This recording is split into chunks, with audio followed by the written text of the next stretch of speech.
What's going on, everybody?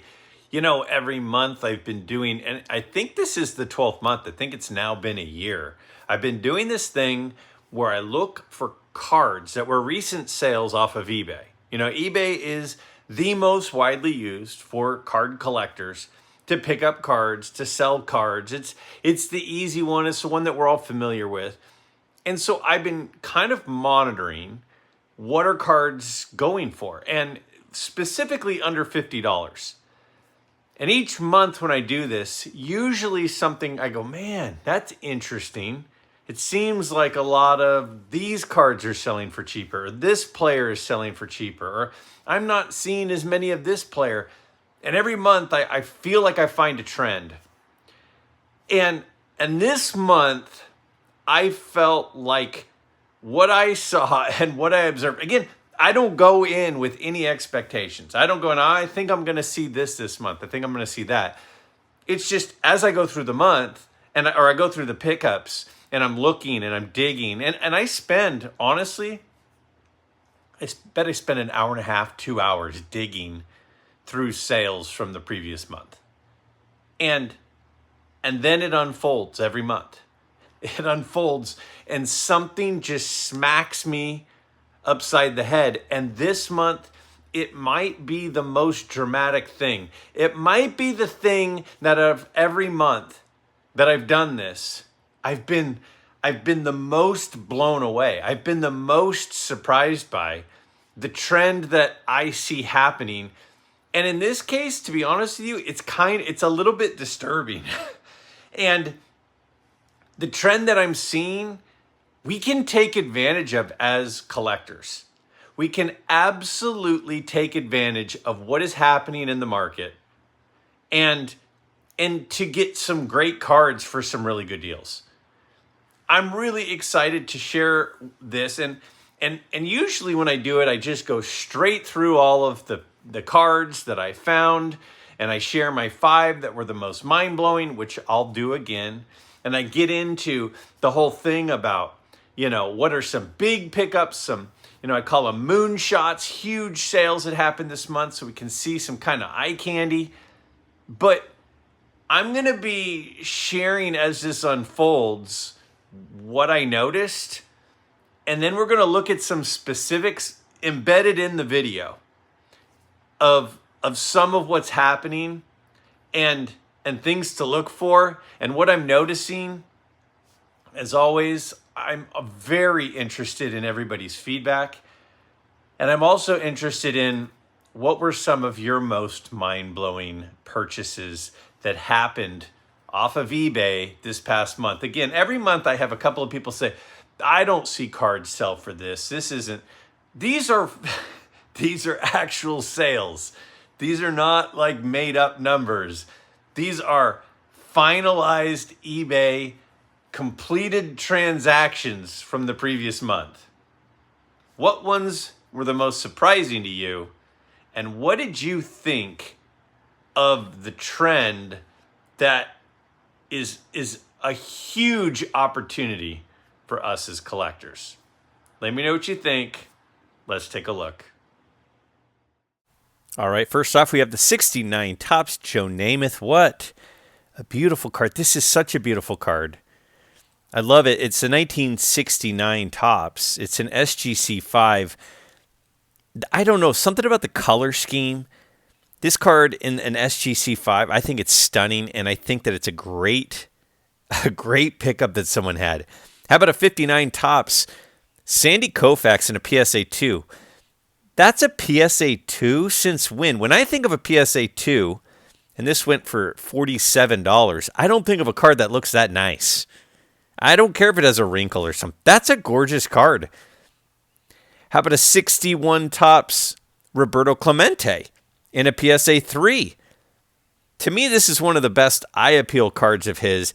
I can't believe one that well-centered sold for $46. That blows my mind that a 61 Topps Clemente, centered, great eye appeal, is that cheap. Now this card, I'm looking at this card and I'm like, how did this card, this 1960 Topps Willie Mays All-Star, sell for only $46. How's that possible? And then I was like, oh, it only got a 3. That card's only a 3. That's not a 3. Then we got a 65 Topps Joe Morgan in a PSA 4. How's that a PSA 4? It's centered. It has nice corners. It has great eye appeal. $45.52 on that Joe Morgan rookie card that got a 4. A 1968 Topps Hank Aaron. This received an SGC 3.5. It's a little off center, but it's a 68 Hank Aaron. Right around that $45 mark.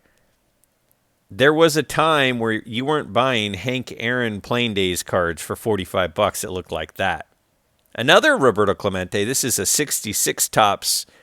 This card is assigned a 4 from SGC. Off center a little top to bottom, but left to right is okay. Corners are fantastic. Under $45. There was a time when I was doing this where you weren't seeing many Clemente cards. A 63 Topps Deacon Jones. This set is notorious for being way off center and having tough borders with that green border. This is a PSA 5 Deacon Jones for $44. That's a fantastic deal for one of the all-time best. Now we got a 69 Topps Roberto Clemente. This received a 4.5 from SGC. I think it's fantastic eye appeal. Maybe a little off center left to right, but still pretty good. Right around $42 for this nice looking Clemente. I think right now is a great time to buy Clemente.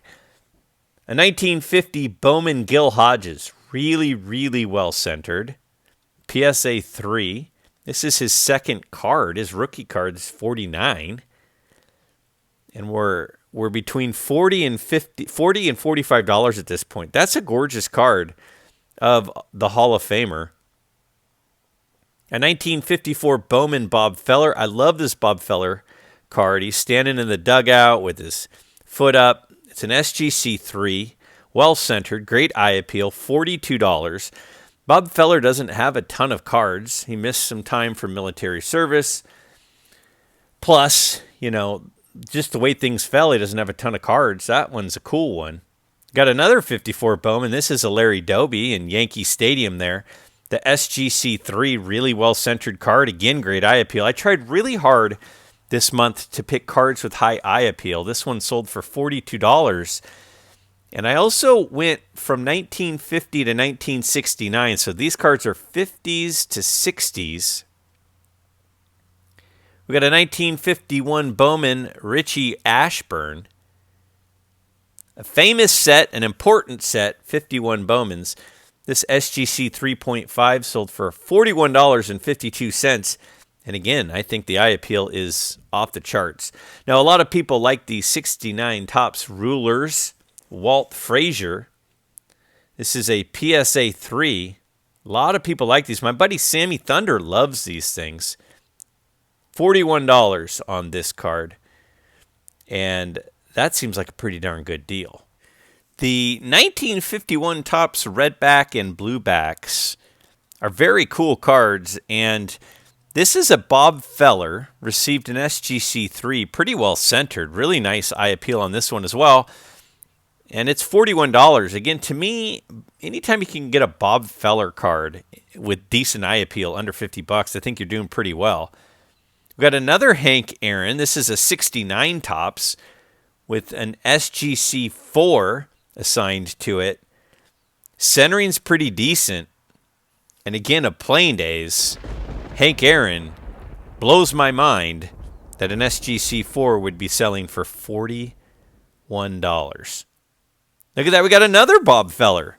A 1956 Topps Bob Feller in an SGC 3.5. Really, really well-centered card. Really good color and image. If I had seen that card, I probably would have bought it. I don't have enough searches going, apparently, but that's a fantastic-looking card. Another 69 Topps football card. Again, guys, the vintage football is just so cheap right now. This is a PSA 5. It's $39, and it's Johnny Unitas. And it's one of his best-looking cards. That 69 Topps set might be my favorite all-time football set. We got a 62 Topps Willie Mays All-Star and a PSA 4.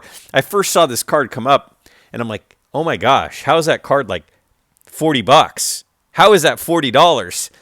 My head exploded, and then I realized that's only a PSA 4? How's that only a 4? It looks like a 6 to me. Another one that blew my mind, but I ran out of them, is this 51 Burke Ross Jesse Owens. The Burke Ross set has been going up a lot over the last year or two, gaining a lot of popularity. Under $40 for the SGC 3 51 Burke Ross. These 64 Topps stand-ups have also gained a lot of popularity over the last couple of years. This stand-up is of Harmon Killebrew in an SGC 4. Look at the color on that thing. It's only $36. And some of the cards from the set, the Mantle and the Mays, they're expensive cards. Killebrew's so overlooked. We got a 68 Topps Game Willie Mays and a PSA 6. This is the home run card from that set. And these cards tend to be off-center, so they don't usually get very high grades. And this Willie Mays received a 6 from PSA. One of the best sets ever, the 53 Bowman. We have a Mini Minoso. And this is an SGC 3.5. Great eye appeal. Fairly well centered. $35. Mini Minoso is one of those guys, so important. One of the early Cuban greats. A 62 Topps Roger Maris. This is an important card because on the back of it, it has on his stats the home run, 61 home runs listed in his statistics. So it's a very cool card. And again, that seems like a really nice PSA 2.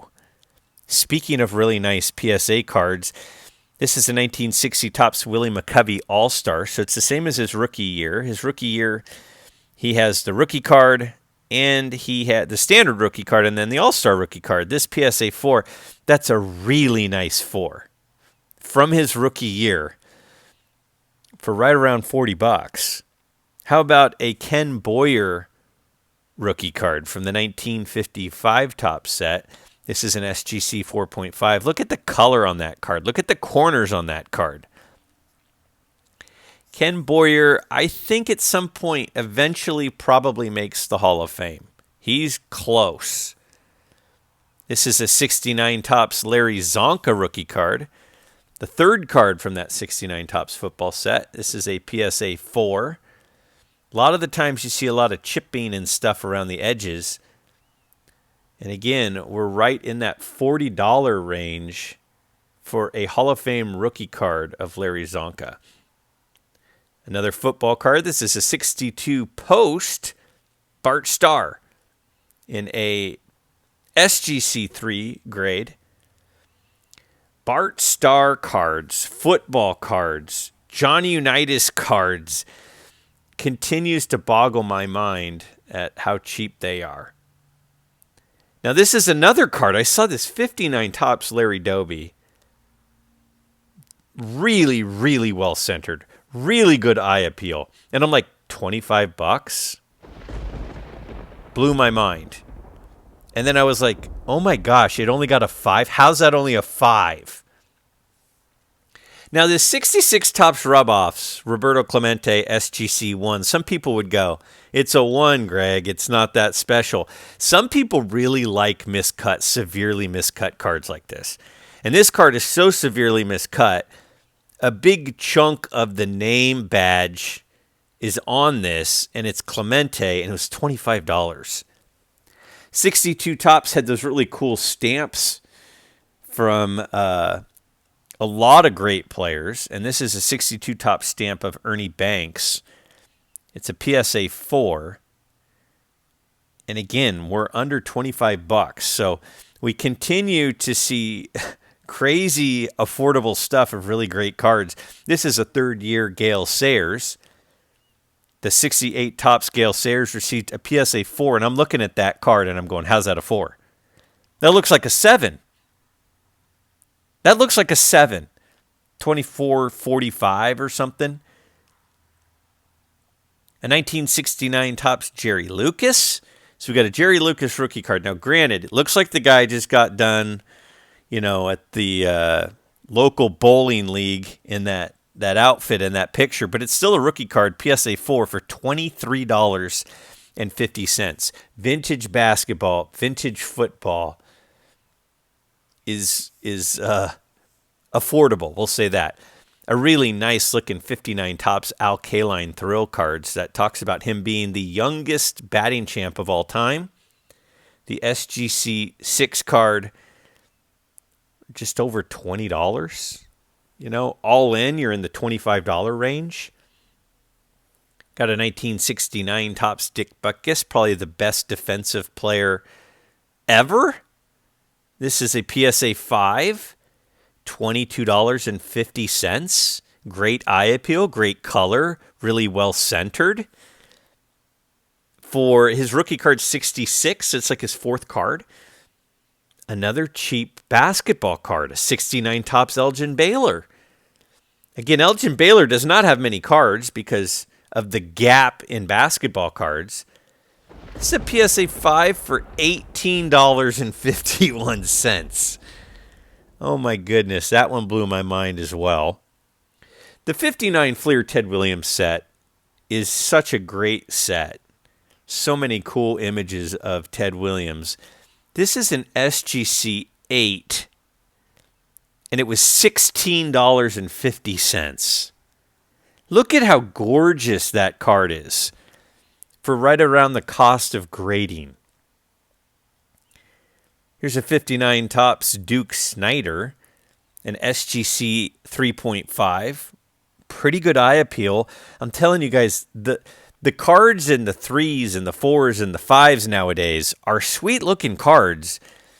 And apparently you can get this Duke Snyder for right around $15. And then another card. This is a 61 Topps Don Drysdale. I'm looking at that, and I'm like, does that say that card sold for $11.87? How? And then I looked, and I was like, oh my gosh, it's a 3? How's that a 3? All right, so I'm not done, but we're going to look at those big moonshot pickups. But first, I feel like we have to hit timeout, and we have to stop. That Don Drysdale, that card, that was the last one, the very last one, the 40th card. Did you see how nice that card was? Did you see how nice that 1960 Willie Mays All-Star was? Did you see how amazing that Larry Doby was? When I'm looking at those prices, I'm sitting there going, how is that card so cheap? I don't understand. That 59 Larry Doby card for like $25, I'm like, what's happening? And then I go, oh, it's because it only got a 5. The 60 All-Star Mays? How is that so cheap? That's a gorgeous card. It's beautiful. Oh, it's because PSA gave it a 3. There is absolutely a couple of things happening right now. Thing number one that's happening, without any doubt, what is happening is they are grading harder. And a lot of people go, yeah, no duh, Greg, we've known that. Well, I've known that too, but it's out of control harder right now. If you look at the early grades to the current grades, they can say it's the same, grading scale. It is absolutely, whatever technology they're using, whatever is happening, it is not the same grading scale. A card that is, 10 years ago, 20 years ago, if you see a card that was a 6 or a 7, it was a really nice looking card in most cases. A 6 or a 7 was a nice card. Those are the 4s now. From 3 to 5, people are treating them as if they're trash. But they are some of the best looking cards. Some of the highest eye appeal. Look at the eye appeal on 3s to 5s. People don't want to buy them because they're calling them low grade. But many of them are gorgeous. What I want to do with you right now is I want to look right now at some of the cards we just looked at and look at how nice those cards actually are. And look at how harshly they're grading right now compared to how they were. Check out this quick analysis in the middle of this video, and then I'll pick up where I left off. Check this out. Okay, so here is a 1961 Sandy Koufax. It's an older label. You can see at the top, doesn't have the PSA lighthouse in the middle. You can tell the number and the grade is on the same line. The number is not on the second line. Look at this card. Look at those corners. Look at the centering. That card received a 3. That was probably graded 25 years ago. And it got a 3. Look at the back of it. That card's a 3. So, again, graded a long, long time ago. Now, to me, that is a 3. That is a 3. That's what a 3 should look like. Well, here's that last card we just saw. The 61 Topps Don Drysdale. That card's a 3. That's not equivalent of this other 61, same set, by the way, Sandy Koufax that we just saw. This one was very recently graded. Within the last year, this card was graded. This guy, I can tell you for sure, was not happy when this grade came back at 3. So what does this mean? It means when you see a card with a 3, it's an opportunity. There is an opportunity because 3s, 4s, and 5s are not garbage. They're some really nice cards. They're really nice cards, and if you're just going, I don't want a 3 of a 1961 card, look at the actual card. Look at this actual card. Why wouldn't anyone want a card that looks this nice in their collection? Here's another 3. This was another card we looked at earlier, the 1960 Topps All-Star Willie Mays. Now, it has a little bit of a roller mark there by his hat.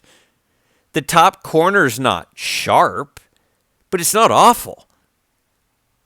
This card is selling as a 3 because PSA assigned it a 3, and then people are going, I don't want that, it's just a 3. But look at the actual card. If we actually buy cards, now look at these 3 cards side by side. On the left, that's the card that was graded 20, 25 years ago. Maybe longer, maybe 30 years ago by PSA. And then look at the 2 on the right that were graded recently. The new slabs, the new serial numbers. The leading 0 on the left is a huge giveaway on that Sandy Koufax. You can't look at the grades the same. We have to be looking at the card. When I'm looking at the card and I'm like, how's that card so cheap? How did that card sell for $12? It's like, oh, it's because they assigned it a 3. If that Drysdale got a 7 and that Mays got a 5, I wouldn't bat an eye. But the price would have been way higher. Here are the backs of the cards.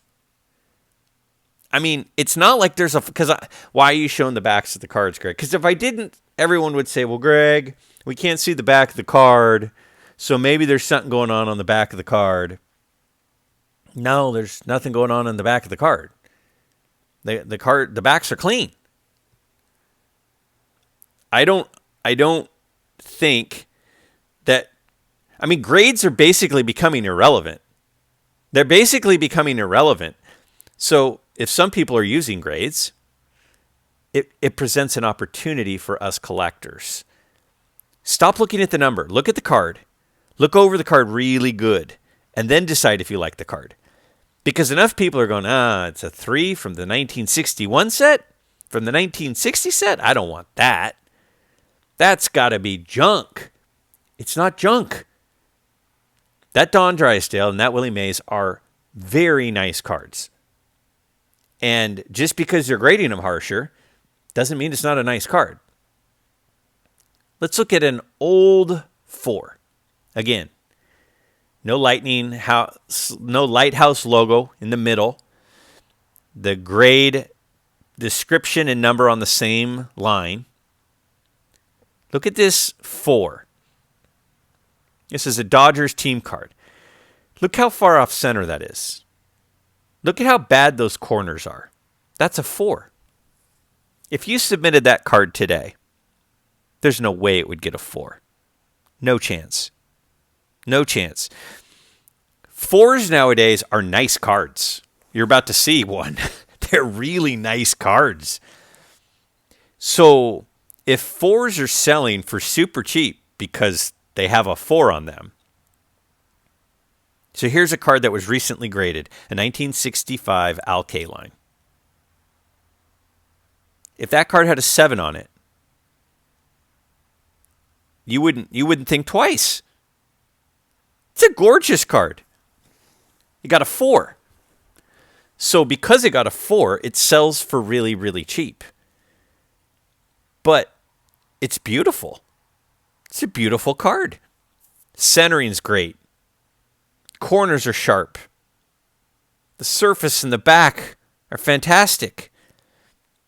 These are all cards that I just showed you. And I'm trying to figure out, why are they so cheap? It's because of the number. It's not because of the card.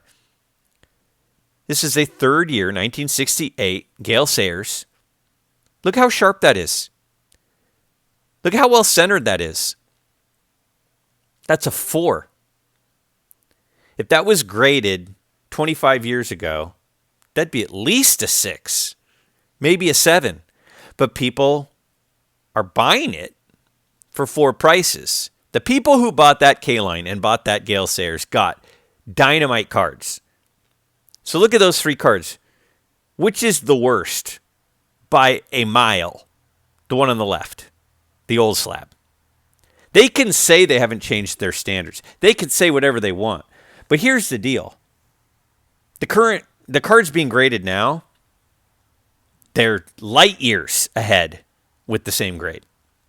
Look at the stain on the back. I'm glad I showed the back. Look at the card on the left. That team card. Look at that stain. It's like somebody was eating pancakes and got syrup dripped on it. Now we have an old 5. There's a 1958 Topps Don Drysdale again. This is an old slab. This is like a second or third generation slab. It's got all of the clues that it's an old slab. Way off center. Tons of print marks. Issues on the edge. You think if you cracked that and submitted it today, I bet it gets a 2. Gets a 2 or a 3. It's currently for sale as a 5 on eBay. All of these cards are current listings on eBay or recently closed. Now look at this 5. This is the new 5. The Larry Doby that we looked at earlier. It was $25. Why was it only $25? Because it was only a 5. But if this card had a 7 on it, 7.5, I wouldn't be shocked. And that Drysdale shouldn't be a 5. Look at them side by side. Those got the same grade from the same grading company. We have to turn the corner on this grade thing. We have to. They are grading so tough right now that if you start going and looking for nice looking 3s, 4s, and 5s, you're going to get superior cards to the 5s, 6s, and 7s of 25 years ago. What do you want? Nice cards or high grades? What do you want? As a collector, I want nice looking cards. By the way, I didn't even point this out until now. Look at the back of that Drysdale on the left. It looks like it got stuck to the top of the table after you dripped that syrup from the pancakes all over the place. My goodness. The trend that I'm noticing is that great cards with low grades are selling as if they're not great cards. PSA is grading harder. We need to adjust. Buy that card. Stop looking at the grades so hard. Buy great cards. All right, the November moonshots. Oh, here we go. Back to buying grades. This 1956 Topps Red Sox team card. Well, it's a PSA 10. And it wasn't graded recently, but it still has a 10 on it. So what does that mean? That means it's probably going to sell for a fortune because it has a 10 on it. If we can get over the numbers and just buy what we want, if that card had a 7, what's it, a $10 card? Instead, it sold for $7,877. Almost $8,000 for a Red Sox team card that if it was raw, I wouldn't be shocked if you'd see it in a dollar box at the local card show. Literally. I'm not trying to be funny. Well, maybe a little. All right, the 53 Bowman Color Pee Wee Reese, one of the coolest cards in the hobby. Really probably the first real action shot, even though it's posed. Really well-centered card. This is a PSA 8.5, and it sold for just under $8,000. But I get it because that is a gorgeous example of that gorgeous card, that 53 Bowman Color set. It is really, really high on my all-time favorite list. Now, the 1954 Topps set started with Ted Williams and ended with Ted Williams. This is card number 250. It received an 8 and sold for a lot. It is an older grade. It got graded a long time ago. Would it get an 8 today? I don't know. It's still nice, though. It's definitely nice. And it sold for $8,281.81. Man, I'm so tempted to just buy some old grades, crack them all, and send them all in and see what happens. Wouldn't that be a video? All right, how about a 1950 Bowman Jackie Robinson? This is a beautiful card, an SGC 7.5, and it sold for $8,500 on a best offer. You don't see a lot of cards from the 1950 Bowman set with a 7.5 grade on it. But more than that, it's sharp, it's clean, beautiful card. Now, Pele has several rookie cards in 1958. This is one of them. Probably not the most recognizable one of his rookie cards, but it's still a very cool card. It's a rare card. It's a PSA assigned 2. Looks a little better than that to me. Sold for $10,000 during November. I'd love to have that card. I'd love to have a Pele rookie card. Speaking of rookie cards of all-time greats, how about a 57 Topps Bill Russell in a PSA assigned 6? Well-deserved 6 at least. That's a gorgeous card. I totally understand why somebody paid $12,355 for that. Hard to find that card centered. Hard to find that card with points on the corners. One of the best all-time players. Oh, man. Now, to me, if I were to point to one card as the card in the hobby that I think is set to go bonkers, it's the 52 Topps Jackie Robinson. This is an SGC 4. Look at the centering on that thing.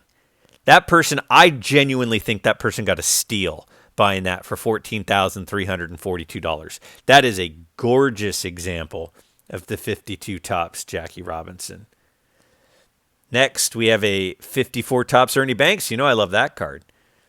This sold for $19,000. So hard to find it well centered side to side and top to bottom. This one is, and SGC assigned it that 8.5. Great image on there. Great color on this card. That is a stunning example of my personal all-time favorite card. Now we have a 52 Topps Mickey Mantle here. and it received a 3 from SGC. This is their old label, so this was graded quite a while ago, and it sold for $40,302. Now, part of me wonders, would it have sold for more if it wasn't an old label?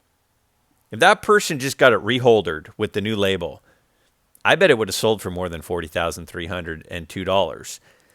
That card has come down a little bit since its peak about 3 years ago. Now, the 1959 Topps Bob Gibson in a PSA 9. This is a gorgeous example of this card, and it sold for $43,000. So those are the November moonshots. And guys, we have to move on from letting the number assigned control us. There are some beautiful cards getting low numbers, and they're selling for dirt cheap. It's crazy.